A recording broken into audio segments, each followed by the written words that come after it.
Hello students, आज मैं आपके लिए लेके आई हूँ next video of JBT 2025 exam की।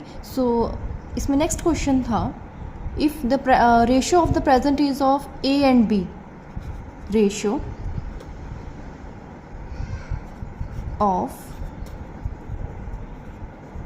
Present is of A and B is 3:4 and after 5 years the ratio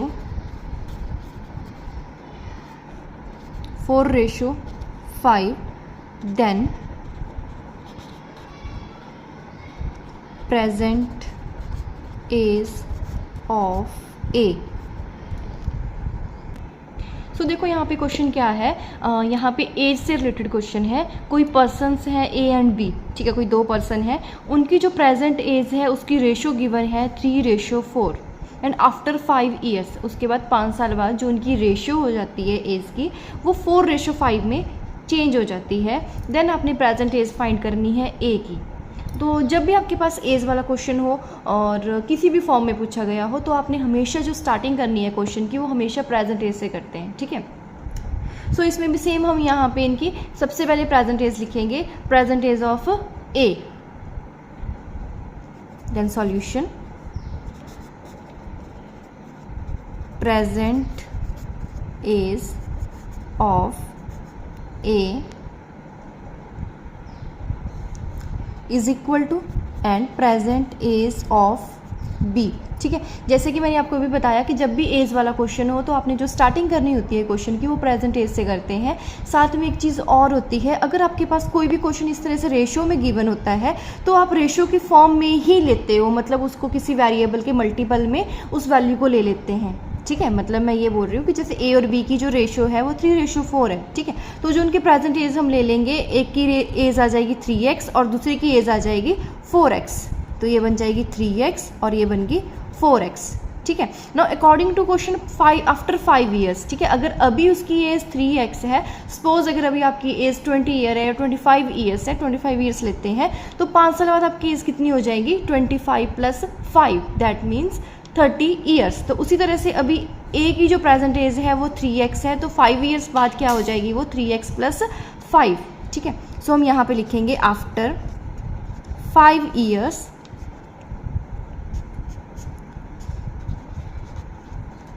as of A is equal to 3x + 5। Similarly age of B वो भी क्या आ जाएगी, 4x + 5, ठीक है। इसमें भी कुछ बच्चों को कन्फ्यूज़न होती है कि आफ्टर और उसमें क्या करते हैं, तो आफ्टर का मीनिंग होता है बाद में, तो जितने आपको ईयर्स दिए होंगे उसको ऐड कर दो, 3x + 5। एंड सिमिलरली B की एज में भी हम 5 ईयर्स ऐड कर देंगे, 4x + 5, तो ये 5 साल बाद की उसकी एज बन जाएगी, ठीक है। अब 5 साल बाद उसकी रेशियो जो गिवन है वो है 4:5।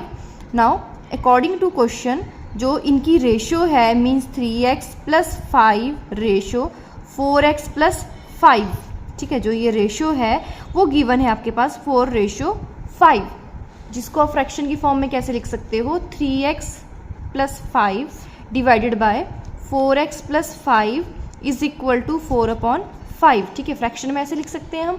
अब इसमें हम क्या कर सकते हैं, क्रॉस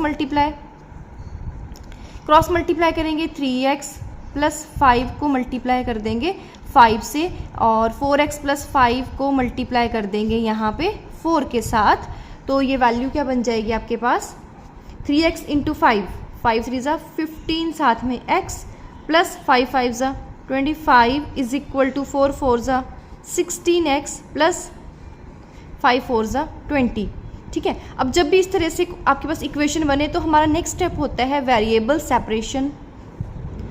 तो हम वेरिएबल सेपरेट कर लेते हैं, मीन्स x वाले एक साइड कर लेंगे और जो विदाउट x है मीन्स कांस्टेंट है वो दूसरी साइड कर लेते हैं, तो ये आ जाएगा 15x तो यही रहा, 16x जो है राइट साइड था इसको लेफ्ट में लेके आएंगे तो इसका साइन चेंज हो जाएगा। 16 का यहाँ पे साइन जो है प्लस का है, जहाँ कोई साइन नहीं है दैट मीन्स वहाँ पे प्लस का साइन है, तो ये बन जाएगा -16x इज इक्वल टू 20 यहाँ पे प्लस का था, एज इट इज़ 20 प्लस का ही रहा, और प्लस 25 यहाँ पे ये प्लस का था, लेफ्ट साइड जो राइट साइड जाएगा तो -25। ठीक है, जब भी साइड चेंज होते हैं तो उनके साइन भी चेंज होते हैं, प्लस माइनस में चेंज हो जाता है, और माइनस प्लस में चेंज हो जाता है, मल्टीप्लाई डिवाइड में चेंज होता है, और डिवाइड मल्टीप्लाई में। ठीक है, ये कुछ बेसिक्स है। तो अब इसके बाद इनको माइनस कर देंगे। 15 - 16 मीन्स 16 में से 15 को माइनस किया, 1 आता है, 1 साथ में x, और अब बड़ी टर्म का साइन लगता है। तो आपके पास जो बड़ी टर्म है वो 16 है और उसका साइन है नेगेटिव, तो यहाँ पे लगेगा नेगेटिव का साइन।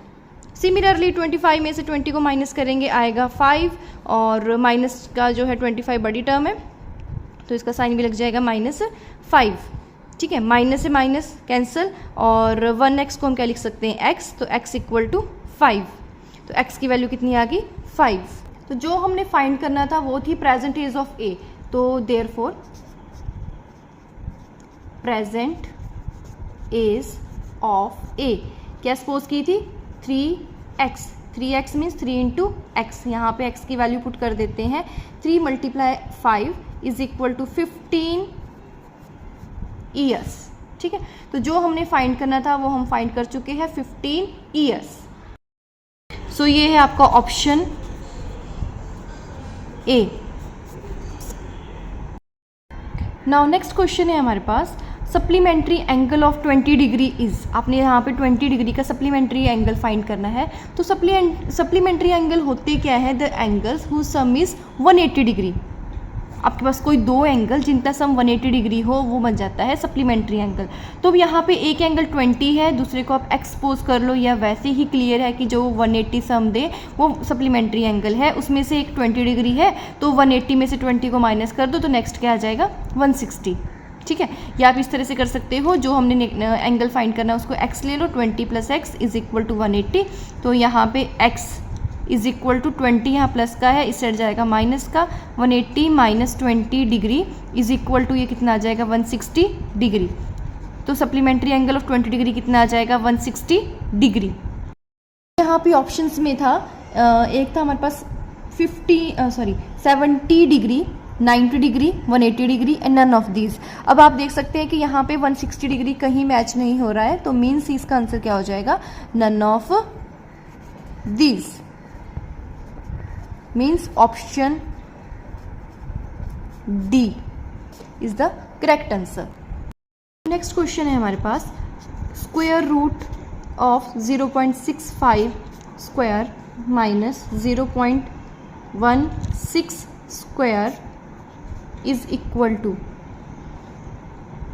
सो यहाँ पे इन टर्म का पहले हम स्क्वायर देन उनका डिफरेंस बताना है। तो देखो, अगर हम इनका स्क्वायर करेंगे और फिर उनका डिफरेंस निकालेंगे तो थोड़ी लेंथी प्रोसीजर है ये, तो इससे बेटर है कि हम यहाँ पे इसको बाय आइडेंटिटी करें। अब यहाँ पे एक आइडेंटिटी होती है हमारे पास अलजेब्रा की, a² - b² which is equal to a + b into a - b।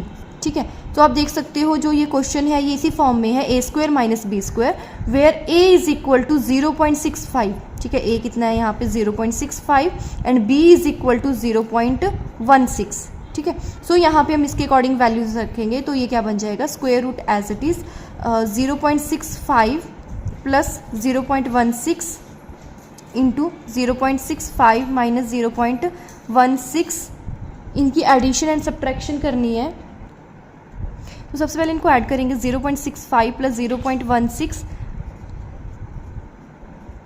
Add करके वैल्यूज़ बन जाएगी 1178 0.81 एंड सब्ट्रैक्ट करके वैल्यूज़ बनेंगी 0.65 minus 0.16 0.49 then square root. Now we know that square of 9 is equal to 81। So यहाँ पे 81 को हम क्या लिख सकते हैं, 0.9 स्क्वायर। सिमिलरली 0.49 ये 7 का स्क्वायर होता है 49, और यहाँ पे पॉइंट है बिकॉज, तो हम यहाँ पे 0.7 पावर 2 इस तरह से लिख सकते हैं। अब यहाँ पे देखो, इसकी भी पावर 2 है, इसकी भी पावर 2 है, और स्क्वायर रूट का मीनिंग होता है power 1/2, like this, power 1/2। Now ये पावर 2 यहाँ पे इससे कैंसिल हो जाएगी इस तरह से। सो वैल्यूज़ बनेगी हमारे पास 0.9 इंटू 0.7 मल्टीप्लाई करेंगे तो ये आ जाएगा 63। साथ में देखो पॉइंट देखेंगे कितने डिजिट के बाद लगेगा, यहाँ पे 1 डिजिट है, यहाँ भी 1 डिजिट है, तो ये आ जाएगा 0.63। ये है option B. Now next question है हमारे पास cot 90 minus theta is equal to, आपने जो वैल्यू बतानी है कॉट 90 माइनस थीटा की बतानी है। अब हमें ट्रिग्नोमेट्री में हमारे पास 4 क्वाड्रेंट बनते हैं, ठीक है, first quadrant, second quadrant and third and fourth quadrant, ठीक है। यहाँ पे डिफरेंट एंगल्स पे वैल्यूज़ होती हैं। तो जो 90 माइनस थीटा वाली वैल्यू होती है, ये होती है हमारे पास फर्स्ट क्वाड्रेंट की वैल्यू, और यहाँ पे जो वैल्यूज़ होती हैं कॉट 90 माइनस थीटा चेंज हो जाता है tan थीटा में, ठीक है। तो सिंपली इसका जो आंसर होगा वो होगा tan थीटा, मीन्स आपका option C. Now next question है nth term of AP is, nth term of AP given है, मीन्स AN गिवन है, वो हमारे पास है 5n+1, ठीक है, ये गिवन है। और फाइंड करना है n टर्म्स का sum, means sum of n terms, SN find करना है। तो अब हमारे पास AN गिवन है, मतलब कोई भी एक जर्नल सी टर्म गिवन है AN, ठीक है। तो अगर हम यहाँ पे n की वैल्यूज़ पुट करते जाएंगे तो हमारे पास यहाँ पे डिफरेंट वैल्यूज़ निकलती ही जाएंगी। सपोज हम अगर यहाँ पे n1 पुट कर रहे हैं तो ये आ जाएगा A1। A1 का मीनिंग होता है फर्स्ट टर्म, ठीक है। AP में A1 का मीनिंग है फर्स्ट टर्म, A2 का मीनिंग है सेकेंड टर्म, इसी तरह से AN का मीनिंग होता है nth टर्म। तो n इक्वल टू 1 पुट करके A1 की वैल्यू आ गई हमारे पास 6, means first term of AP is equal to 6। अब हमने जो वैल्यू फाइंड करनी है वो है SN, means sum of n terms. तो उसके लिए फॉर्मूला होता है हमारे पास n/2 into A+L be the last term. अब हमारे पास जो AN गिवन है वो हमारे पास लास्ट टर्म का काम भी करती है, मीन्स वो हमारा लास्ट टर्म भी होती है। तो हम यहाँ पे AN equal to last term कर देंगे और यहाँ पे लास्ट टर्म की वैल्यू पुट हो जाएगी जो AN की गिवन थी, मीन्स 5n+1 एंड A हमारे पास 6 आया था। ये सारी वैल्यूज़ पुट करके हमारे पास जो इक्वेशन आएगी वो आ जाएगी n/2 इंटू 6 + 5n+1, और 6 और 1 ऐड हो जाएंगे तो ये बन जाएगा n/2 into 5n+7, means option C. Now next question है total amount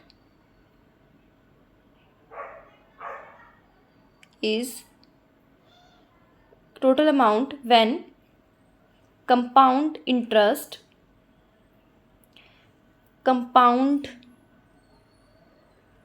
interest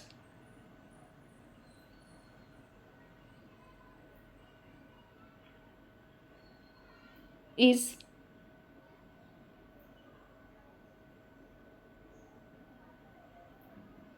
compounded annually is, ठीक है। आपने यहाँ पे टोटल अमाउंट बताना है और कंपाउंड इंटरेस्ट आपके पास जो है पर ईयर का है। तो हमारे पास यहाँ पे एक फॉर्मूला आता है, सिंपल सा फॉर्मूला होता है इंटरेस्ट में। ए फाइंड करना है तो ए के लिए फॉर्मूला होता है A is equal to principal, rate और टाइम की फॉर्म में ये फॉर्मूला होता है। A is equal to P into 1 + R/100 raise to power n, ठीक है। ये फॉर्मूला होता है where P be the principal and R be the rate and N be the time, ठीक है। N टाइम के लिए यूज़ हुआ है। अपॉन में 100 होता है बिकॉज जो रेट होता है वो परसेंट में ही होता है, ठीक है। तो इसलिए अपॉन में 100 लगाते हैं। सो इसका ऑप्शन ए, सिर्फ आपने ये फॉर्मूला बताना था तो ये ऑप्शन ए इसके लिए करेक्ट आंसर था। नाउ नेक्स्ट क्वेश्चन है फाइंड डिस्टेंस बिटवीन 2 पॉइंट्स हमारे पास गिवन है ए एंड बी, ठीक है। ए के कोऑर्डिनेट्स है 2,1 and coordinates of B are 3,2। इनके बीच का डिस्टेंस फाइंड करना है। तो ये हमारे पास जो डिस्टेंस आता है ये हमारे पास कोऑर्डिनेट ज्योमेट्री, ठीक है। कोऑर्डिनेट ज्योमेट्री एक टॉपिक है, वहाँ से हम इजीली एक फॉर्मूला पुट करेंगे और वैल्यूज़ पुट करके इजीली हम इसका आंसर फाइंड कर सकते हैं। अब ए और बी 2 पॉइंट है, ठीक है, उनके बीच का डिस्टेंस निकालना था और ये मैंने 2 पॉइंट्स लिख दिए, ए के कोऑर्डिनेट्स भी लिख दिए और बी के कोऑर्डिनेट्स भी लिख दिए। तो बाय कोऑर्डिनेट ज्योमेट्री, ठीक है, कोऑर्डिनेट ज्योमेट्री के according distance between 2 points, 2 points के बीच का डिस्टेंस क्या होता है, distance of A and B, A और बी का जो डिस्टेंस है वो किसके इक्वल होता है, square root x2 minus x1 whole square plus y2 minus y1 whole square. Means आपने जो इनके कोऑर्डिनेट्स हैं उनका डिफरेंस निकालना है, स्क्वायर निकालना है, देन ऐड कर देना है। और यहाँ पे देखो कोऑर्डिनेट्स है, जो a के कोऑर्डिनेट है वो x1 एंड y1 है और b के कोऑर्डिनेट्स हैं x2 एंड y2। ठीक है, वैल्यूज पुट कर देंगे, ये आ जाएगा 3 minus 2 whole square plus 2 minus 1 whole square, साथ में आ जाएगा इसका स्क्वायर रूट। सो ये आ जाएगा 1 का स्क्वायर प्लस 1 का square then square root. Now square of 1 is equal to 1। ठीक है, तो 1 प्लस 1 इज इक्वल टू 2, साथ में स्क्वायर रूट था तो स्क्वायर रूट 2। सो ये आ जाएगा आपका option C. Now next question है, if 2 angles of a triangle are 60 degree and 70 degree, then third angle of triangle is, मतलब आपके पास कोई ट्राइंगल गिवन है, उसके दो एंगल्स हैं 60 एंड 70 डिग्री, तो आपने इसका थर्ड एंगल फाइंड करना है। तो यहाँ पे मैं एक ट्राइंगल ड्रॉ कर देती हूँ, उसके दो एंगल ले लिए मैंने 60 एंड 70। अब जो थर्ड एंगल फाइंड करना है उसको मैक्स ले लेते हैं। तो यहाँ पे एंगल सम प्रॉपर्टी यूज़ होती है। एंगल सम प्रॉपर्टी के अकॉर्डिंग क्या होता है, sum of all the interior angle of a triangle is equal to 180 degree. ठीक है, sum of 3 interior angles of a triangle is 180 degree. Means जो इसके अंदर वाले 3 एंगल हैं उनका जो सम है वो इक्वल टू 180 डिग्री होता है। तो ये आ जाएगा 60 डिग्री प्लस 70 डिग्री सॉरी, और जो थर्ड अननोन एंगल था उसको हम एक्सपोज कर लेते हैं, plus X is equal to 180 degree. नाउ 60 प्लस 70 दोनों को ऐड कर देंगे, ये आ जाएगा 130 degree plus x is equal to 180 degree. जो 130 है यहाँ पे लेफ़्ट साइड प्लस में है, जब राइट साइड जाएगा तो माइनस में चली जाएगी वैल्यू, और ये बन जाएगा 180 माइनस 130, माइनस करके ये वैल्यूज़ आ जाएगी 50 डिग्री। सो x की वैल्यू आ गई 50 डिग्री। So option B.